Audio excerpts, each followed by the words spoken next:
आप प्रवेश कर रहे हैं सीएनबीसी आवाज और इबेक्स कैश के शानदार स्टूडियो में। नमस्कार, सीएनबीसी आवाज और इबेक्स कैश स्टूडियो में आप सभी का स्वागत है। मैं हूं सुमित और एक और डल समय जबकि भारतीय बाजारों के अंदर रेंज बाउंड ट्रेड देखने को मिल रहा है। 12 अंकों की महज गिरावट है निफ्टी के अंदर और करीब करीब 8 अंक नीचे सेंसेक्स कामकाज करता हुआ दिखाई पड़ रहा है।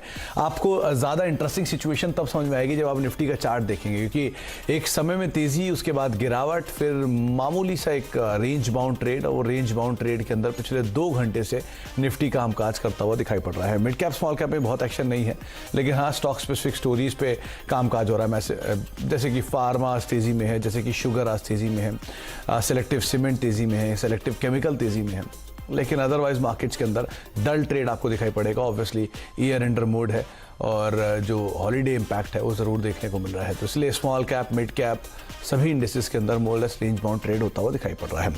हमारे साथ अमित सेठ मौजूद है बातचीत करने के लिए। अमित जी नमस्कार, स्वागत है कार्यक्रम में। बहुत ही मुश्किल है इस समय पर इस तरह के बाजार में कॉल देना इंडेक्स के ऊपर, और मुश्किल काम है, इसलिए आपको ही याद किया गया। अब आप बताइए कैसे ये कॉल ली जाएगी, क्या करें इंडेक्स में? सुमित जी नमस्कार to all the viewers. Sumit ji, हमने देखा कि निफ्टी ने पिछले 3 से 4 सेशन में कंसिस्टेंटली 17,000 के लेवल के ऊपर क्लोज किया है। 20 एक्सपोनेंशियल मूविंग एवरेज के ऊपर भी हम ट्रेड कर रहे हैं। ओआई डेटा की तरफ अगर हम देखें तो 17,000 में एक अच्छा पुट राइटर का बेस है, और आज के सत्र में हम देख रहे हैं कि इनफैक्ट 17,200 के पुट पे भी अच्छी राइटिंग हो रही है। मार्केट्स साइडवेज है, लेकिन बायस हमारा बुलिश है, बाय ऑन डिप मार्केट है जब तक कि 17,100 तक के लेवल्स इंटैक्ट है। 17,287 के आसपास हमारा 50 डे एक्सपोनेंशियल मूविंग एवरेज है, जो कि कहीं ना कहीं एक रेजिस्टेंस एक्ट करेगा। ये लेवल अगर हम क्रॉस करते हैं तो ऊपर के लेवल्स में 17,300 350 के लेवल्स हम देख सकते हैं।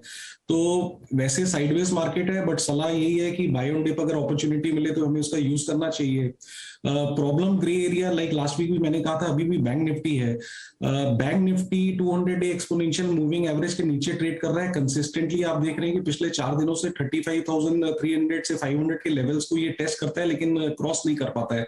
कई बार हमें ऐसा लगता है कि अब फाइनली ये रेजिस्टेंस जोन्स कवर करेगा, लेकिन नहीं कर पा रहा है। बैंक निफ्टी में एक बुलिश डाइवर्जेंस भी आरएसआई में, लेकिन वो भी प्ले आउट नहीं कर रही जब तक आरएसआई का लेवल 40 के ऊपर नहीं चला जाए। आईसीआईसीआई बैंक छोड़ के कोई भी बैंक आउट परफॉर्म नहीं कर रहा है बैंक निफ्टी में, तो बैंक निफ्टी अभी अवॉइड करना चाहिए जब तक ये रेजिस्टेंस एरिया 35,300 से 35,700 का क्रॉस नहीं होता है। और निफ्टी में हमारा बायस बुलिश है। ओके, निफ्टी में bias bullish, bank Nifty underperform कर रहा है, लेकिन फिर भी निफ्टी के लिए 17,100 के ऊपर जब तक है तब तक आप डिप्स में खरीदारी करके चले, ये राय आपको दी गई है। अमित जी, एक शानदार कॉल आपकी थी विप्रो, और उस बढ़िया शानदार कॉल के बाद और आईटी की एक जोरदार तेजी के बाद अब आपकी इंडिविजुअल कॉल्स क्या कहती हैं? कहां तेजी, कहां मंदी? जी सुमित जी, मेरी सबसे पहली कॉल रहेगी लार्सन एंड टूब्रो। इसमें देखा जा रहा है कि इसने हायर लो बनाया है, फॉलोइंग ट्रेंड लाइन का ब्रेकआउट भी दिया और काफी अच्छा मोमेंटम है स्टॉक में। करंटली लार्सन ट्रेड कर रहा है 1907 के लेवल्स पे फ्यूचर में। 1870 का हम इसका स्टॉप लॉस रखेंगे और टारगेट हमारा लार्सन का रहेगा 1960 का। तो पहली कॉल रहेगी लार्सन। और सेकंड कॉल सुमित जी रहेगी टीसीएस में। आईटी सेक्टर में मुझे लग रहा है कि टीसीएस में अभी भी अपमूव बाकी है। हमने सारे स्टॉक्स में small cap, I mean mid cap IT stocks, other large cap IT stocks में एक अच्छी रैली देखी। इसमें ब्रेकआउट आया था 3660 के आसपास काफी कंसोलिडेशन के बाद। कुछ साइडवेज अंडर परफॉर्म कर रहा है, लेकिन मुझे लगता है ये कैचअप करेगा। तो टीसीएस करंटली ट्रेड कर रहा है 3700 के लेवल्स पे फ्यूचर में। 3660 इसका स्टॉप लॉस रहेगा और 3770 इसका टारगेट रहेगा टीसीएस का। और तीसरा मेरा कॉल रहेगा दीपक नाइट्रेट में। काफी अच्छा कल हमने वॉल्यूम इसमें देखा, इन्वर्टेड हेड एंड शोल्डर का ब्रेकआउट भी देखा। काफी स्ट्रॉन्ग मोमेंटम है स्टॉक में, और इसके टारगेट्स वैसे तो पोजिशनली काफी ऊंचे बनते हैं, लेकिन 2 से 3 दिनों के लिए करंटली दीपक नाइट्रेट 2473 पे ट्रेड कर रहा है। स्टॉप लॉस इसका हम रखेंगे 2420 पे फ्यूचर में, और टारगेट हमारा 2550 का है दीपक नाइट्रेट में। तो ये 3 कॉल्स हैं सुमित जी। 3 नाम, पहला नाम है एलएनटी, जहां पर तेजी आप देख सकते हैं। टीसीएस आउट परफॉर्मेंस पूरा आईटी की रही है, लेकिन टीसीएस की तरफ से अब तक सिर्फ 35% के आसपास का रिटर्न आया पूरे साल में, इंडेक्स के 55% के रिटर्न के सामने, तो वहां पर आप नजर रखें। और तीसरा नाम जो आपको बताया वो है दीपक नाइट्राइट। 2 दिन से एक स्ट्रॉन्ग बज के साथ ये शेयर कामकाज कर अच्छी तेजी देखने को मिल रही है। अमित जी, आपकी तरफ सस्ता ऑप्शन कौन सा रहेगा? ऑप्शन सुमित जी, मैं एक कंट्रेरियन कॉल लेना चाहता हूं। मुझे लगता है कि आईसीआईसीआई बैंक आप देखेंगे इन स्पाइट ऑफ इतनी वीकनेस बैंक निफ्टी और बाकी स्टॉक्स में, ICICI bank consistently out perform कर रहा है, ऊपर आ जा रहा है, रिलेटिव स्ट्रेंथ इसकी काफी स्ट्रांग है। अगर कहीं ना कहीं बैंक निफ्टी हमारा स्ट्रांग रहता तो हम अभी तक ऑलरेडी इसमें 770 780 के लेवल्स देख लेते हैं। But since bank Nifty underperform कर रहा है, बैंक निफ्टी अपने मार्जिन में है 25,300 400 का, तो कहीं ना कहीं बैंक निफ्टी में अगर ब्रेकआउट आता है तो आईसीआईसीआई बैंक आउट परफॉर्म करेगा। 750 की कॉल इसकी मेरे ख्याल से अभी मिल रही है लगभग 20 रुपीज में। 16 रुपीज का हम स्टॉप लॉस रखेंगे और 28 का टारगेट रखेंगे सस्ता ऑप्शन के लिए। 28 रुपए का टारगेट, 16 रुपए का एक स्टॉप लॉस आप मेंटेन करेंगे। 750 की आईसीआईसीआई बैंक की कॉल, मेरे ख्याल से ये दिसंबर नहीं होगी, ये जनवरी की कॉल होगी, क्योंकि दिसंबर की कॉल में काम काज करने को फायदा नहीं है। तो जनवरी की ये 750 की कॉल लेके आई आईसीआईसीआई बैंक की। 26 रुपए के टारगेट्स के लिए आप वहां पर दाव लगा सकते हैं। 16 रुपए का एक स्टॉप लॉस मेंटेन कर सकते हैं आईसीआईसीआई बैंक में। हाँ, ये सही है। 20 रुपए के स्तरों पर फिलहाल काम काज कर रही है और अमित जी का मानना है कि यहाँ पर आप तेजी देख सकते हैं। अमित जी, बहुत बहुत शुक्रिया। आज समय का थोड़ा अभाव, इसलिए आपसे ज़्यादा बातचीत नहीं हो पाई, लेकिन बहुत बहुत शुक्रिया अपना समय में देने के लिए, हमसे बातचीत करने के लिए, बाजार और तमाम स्टॉक्स पर अपनी राय रणनीति रखने के लिए। चलिए, अच्छा, अब क्योंकि 2021 ऑलमोस्ट खत्म है और 2022 की शुरुआत होने जा रही है, कुछ ही सेशन बचे हैं और एक बहुत बढ़िया तेजी बाजार में हमने देखी है। तो आज इसी श्रृंखला में खास बातचीत करते हैं हमारी आज की मेहमान से, राधिका गुप्ता जी से।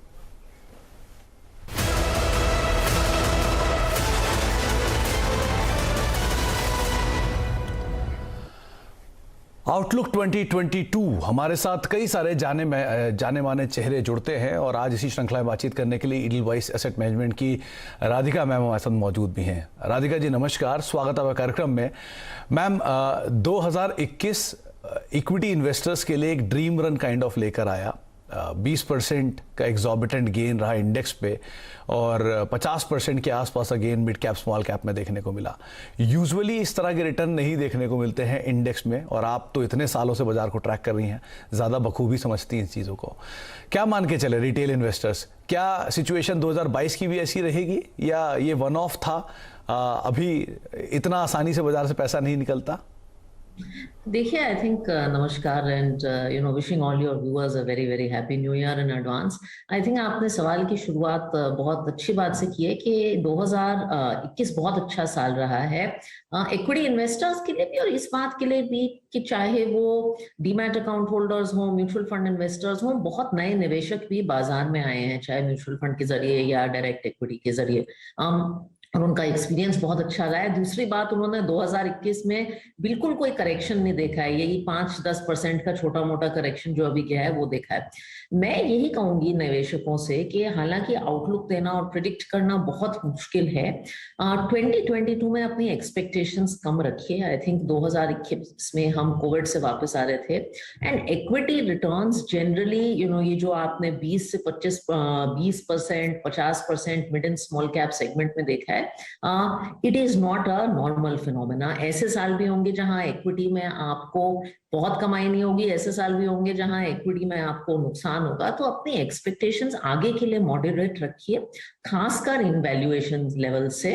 अगर उससे बेटर हो तो बहुत अच्छी बात है, अगर इकोनॉमिक रिकवरी कंटिन्यू हुई, अर्निंग्स बहुत अच्छी हुई, ये बेटर हो तो बहुत अच्छी बात है, लेकिन जहां तक एक्सपेक्टेशंस हैं वो थोड़ा कम होनी चाहिए।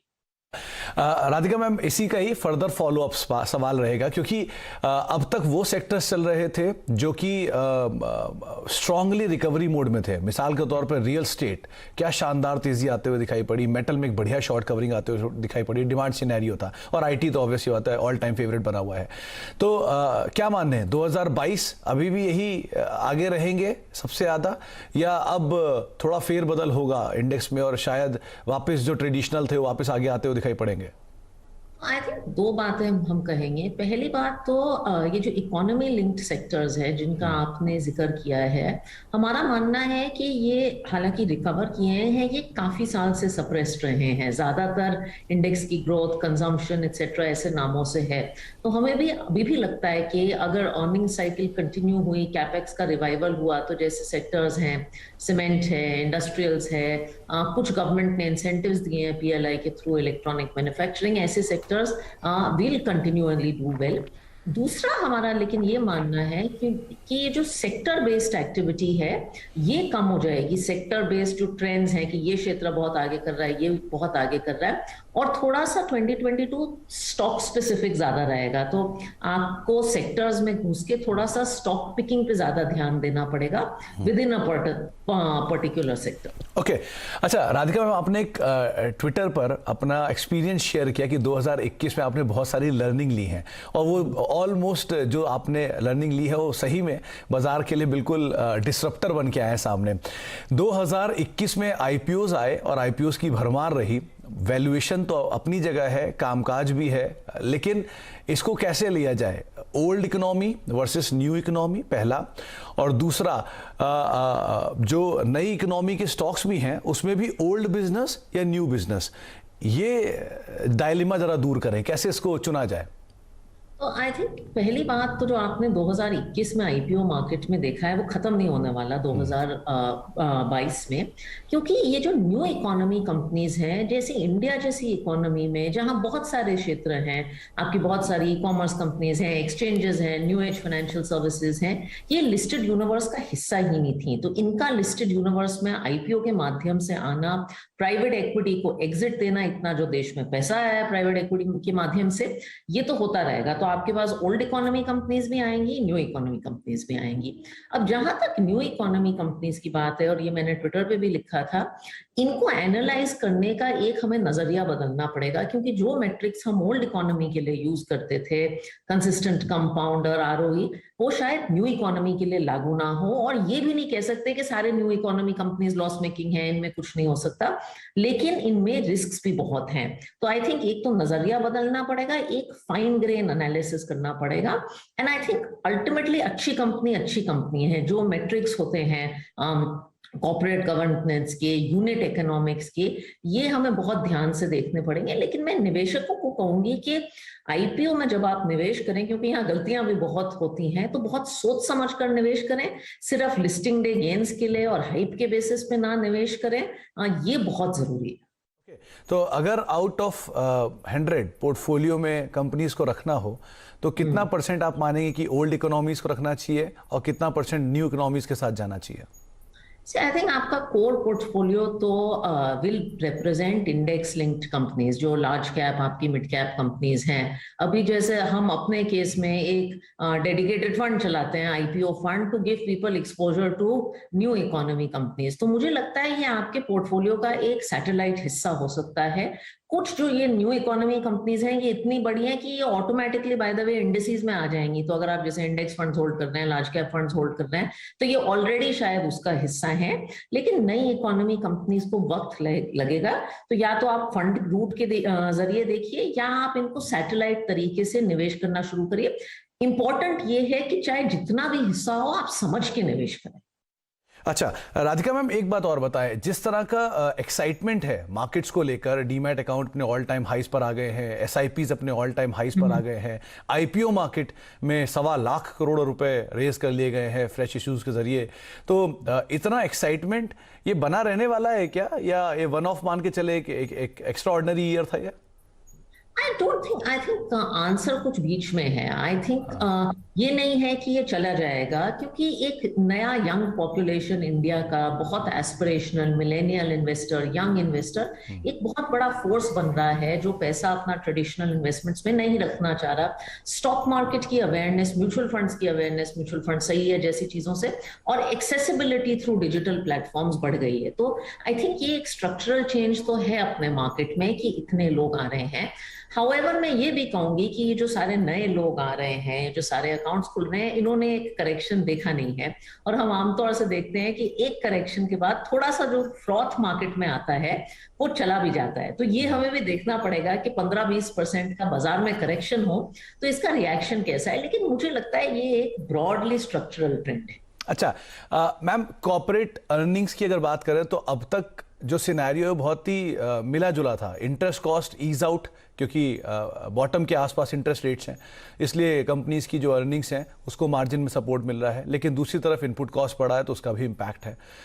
सबसाइड होके एक नॉर्मलाइज सिचुएशन क्या मान के चले, सेकेंड हाफ ऑफ FY23 दिखेगा? I think we will have to wait and watch. अब तक एक्चुअली आई थिंक 2021 में कॉर्पोरेट अर्निंग्स एक पॉजिटिव सरप्राइज रही हैं लास्ट क्वार्टर में, और अब हमें थोड़ा दिख रहा है कि कुछ सेक्टर्स में इन्फ्लेशन लिंक्ड जो प्रेशर्स हैं वो दिखने शुरू हो गए हैं। दूसरा, अगर कोविड की थर्ड वेव थोड़ी सी सीरियस हो गई और इट इम्पैक्ट सम सेक्टर्स, तो हमें अर्निंग्स का इम्पैक्ट देखना पड़ेगा। बट आई थिंक एक ट्रेजेक्ट्री तो ग्लोबल सेंट्रल बैंक्स ने गाइड कर दी है, तो आई थिंक अगले साल की मिडिल में हमें जाके देखना पड़ेगा कि इसका क्या इम्पैक्ट होगा अर्निंग्स पे। मैम, क्योंकि जो सिनेरियोज बनने शुरू हो गए हैं उसमें एक हायर साइड पे क्रूड, टेपरिंग की बातचीत, लॉकडाउन का इम्पैक्ट, ये कुछ ऐसे हेडविंड्स हैं जो कि मार्केट अब फेस करना शुरू कर रहा है। इंटरेस्ट रेट सिनेरियो अगर यहाँ से बढ़ना शुरू हो गया तो वो एक और ऐड कर देगा फर्दर दिक्कतों में। तो क्या माने, ये अब रहेंगी यहाँ से, ये दिक्कतें आने वाली हैं या अभी नहीं, अभी भी सिचुएशन इतनी खराब नहीं है, अभी भी लॉन्ग टर्म सिचुएशन या सिनेरियो ठीक ही रहने वाला है? तो आई थिंक तीन बातें हैं। एक तो कॉर्पोरेट अर्निंग्स पे हमें सबसे ज्यादा ध्यान देखना पड़ेगा, and I think structurally India एक 10 साल के कॉर्पोरेट अर्निंग्स लो से वापस तो आ रहा है। अब इसका मतलब ये नहीं है कि आपकी इंटरम वॉलेटिलिटी नहीं रहेगी। दो बातों का आपने जिक्र किया, एक तो कोविड की बात और एक इंटरेस्ट रेट्स की बात। आई थिंक इंटरेस्ट रेट्स एक ज्यादा गौर करने वाली बात है, क्योंकि इंटरेस्ट रेट्स बढ़ेंगे तो जो इतना बाजार में इजी लिक्विडिटी आया है, जिसने आईपीओ मार्केट को फ्यूल किया है, जिसने इतना निवेश फ्यूल किया है, वो जैसे कम होगा तो उसका इम्पैक्ट हमें जरूर गेज करना पड़ेगा, और वो माइनर नहीं हो सकता। जहां तक कोविड की बात है, ये ज्यादा कहना मुश्किल है, क्योंकि आप कोविड वेव 2 भी देखें तो उसका वाइल हेल्थ इम्पैक्ट बहुत सिवियर था इंडिया में, मार्केट्स पे बहुत सिवियर इम्पैक्ट नहीं था। तो कोविड को मेरे हिसाब से गेज करना थोड़ा मुश्किल है, लेकिन इंटरेस्ट रेट और ये जो इजी लिक्विडिटी गई जाएगी, इसका इम्पैक्ट आई थिंक देखना बहुत जरूरी है, खासकर technology growth oriented sectors which have done very well in the last 18 months।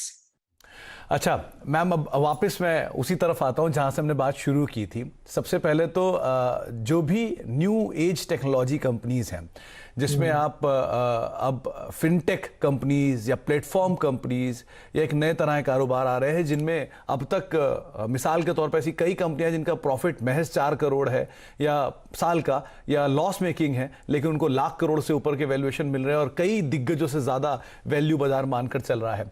तो इसके लिए दोनों तरह के पक्ष हैं। कुछ लोग कहते हैं इसका वैल्यूएशन ठीक है और बढ़िया होना चाहिए, कुछ लोग कहते हैं कि नहीं, अभी फेयरली वैल्यूड नहीं है। तो कहाँ पे इसका ब्लेंड बनाया जाए? तो मैं एक स्टेटिस्टिक देती हूँ। हम जो अपना आईपीओ फंड चलाते हैं, पिछले साल करीबन 50 से 60 आईपीओ हुए होंगे, ज्यादातर न्यू इकोनॉमी। हमने उनमें से 15 में पार्टिसिपेट किया। अब 0 में भी नहीं पार्टिसिपेट किया और 50 में भी नहीं पार्टिसिपेट किया, and I think answer is somewhere in the middle. मुझे लगता है सिर्फ ये कहना कि ये जो न्यू इकोनॉमी कंपनीज हैं, क्योंकि ये लॉस मेकिंग है, जैसे जब एक फूड डिलीवरी कंपनी की लिस्टिंग हुई थी तो बहुत ही एनालिसिस चल रहे थे, तो अगर सारे रेस्टोरेंट्स ले लें और सारे रियल्टी कंपनीज ले लें, उनको सबको मिला लें तो इसकी वैल्यूएशन उससे ज्यादा नहीं है। वो नजरिया थोड़ा देखना गलत है, क्योंकि ये अलग तरह के बिजनेस मॉडल्स हैं जहां की आपका मार्केटिंग और वन टाइम एक्सपेंस थोड़ा अपफ्रंट होता है, और बहुत सारी ऐसी कंपनीज हैं जिनका सब्सटेंशियल मार्केट शेयर है, 30-40% मार्केट शेयर आपका 3-4 साल में हो गया। अल्टीमेटली मुझे लगता है स्टॉक मार्केट में चाहे आप कोई भी बिजनेस चलाएं, आपको एक अच्छा बिजनेस मॉडल होना चाहिए जिसमें आपकी पैसे कमाने की क्षमता है और कस्टमर को चार्ज करने की क्षमता है और सस्टेनेबली पैसे बनाने की क्षमता है। तो इन कंपनीज में जहां यूनिट इकोनॉमिक्स अच्छी लगे और लोगों को लगे कि प्रॉफिटेबिलिटी का कुछ पाथ है, वहां आपको एक अपॉर्चुनिटी मिलेगी।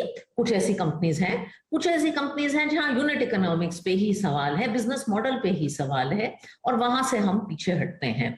तो इसका एक बड़ा नुआंस्ड अप्रोच है, one size fits all answer नहीं है नई एज लिस्टिंग्स का। राधिका मैम, एक जो सवाल अगला होगा वो आप ज़्यादा बखूबी समझती होंगी। एक तरफ वो कंपनियां हैं जिन्होंने हर साल 10%, 15%, 20% पिछले 10 साल से 20 साल से वो ऐसा रिटर्न दे रही हैं, और दूसरी तरफ वो कंपनियां हैं जो एक ही साल में 100% रिटर्न देके जा रही हैं। और आमतौर पे निवेशकों को सिर्फ वही कंपनियां चाहिए जो तुरंत ली जाए और तुरंत मल्टी बैगर बन जाए, कुछ महीनों में, कुछ सालों में। आपको ऐसे सवाल अक्सर आते भी होंगे, तो उस तरह के निवेशकों के लिए, उस तरह के रिटेल पार्टिसिपेंट्स के लिए कुछ कहना चाहेंगे आप? आई थिंक मैं आपको सबसे पहले तो ये कहूंगी कि जो बाजार है वो 10 से 12%, 15% रिटर्न ऑन एवरेज देता है, लेकिन वो कभी 40 होता है, वो -30 होता है। आई थिंक क्या हो गया है कि हम जिस दौर में रहते हैं, हमारे टाइम होराइजन्स बहुत कम हो गए हैं, हमारी पेशेंस बहुत कम हो गई है, रिटर्न हमें बहुत छोटे समय में चाहिए। I would tell investors one thing कि जब आप निवेश कर रहे हैं तो आप म्यूचुअल फंड में निवेश नहीं कर रहे, स्टॉक में निवेश नहीं कर रहे, आप किसी बिजनेस के शेयर होल्डर हैं। ये जो वर्ड शेयर है ये वहीं से आता है, आप किसी बिजनेस के शेयर होल्डर हैं।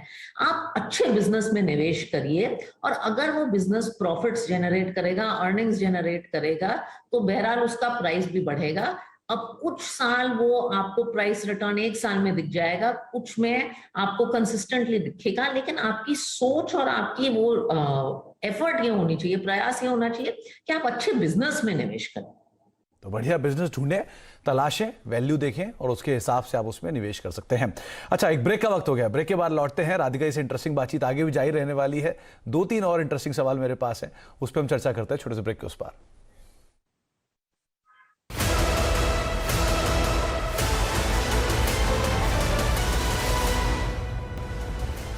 हम बात कर रहे हैं आउटलुक 2022 पर, और बातचीत करने के लिए हमारे साथ ईडल वाइस एएमसी की राधिका गुप्ता मौजूद है। राधिका मैम, एक बड़ा इंटरेस्टिंग सवाल आपके लिए, म्यूचुअल फंड सही है या रिस्क है तो इश्क है?